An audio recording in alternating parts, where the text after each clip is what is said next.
Ako po si Albert Cabiling at ito po ang aking output 1. Kwento ko lang po yung nangyari po ng elementary ko po, yung pinaka hindi ko po nakakalimutan ng nangyari nung elementary ko, yung grade 6 po.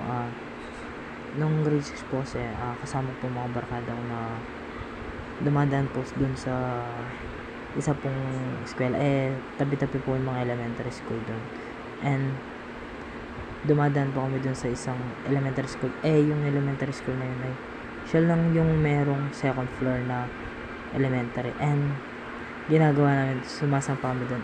Gabi po kasi kami umuwi, and tapos syempre madilim na po, nakakatakot po dun.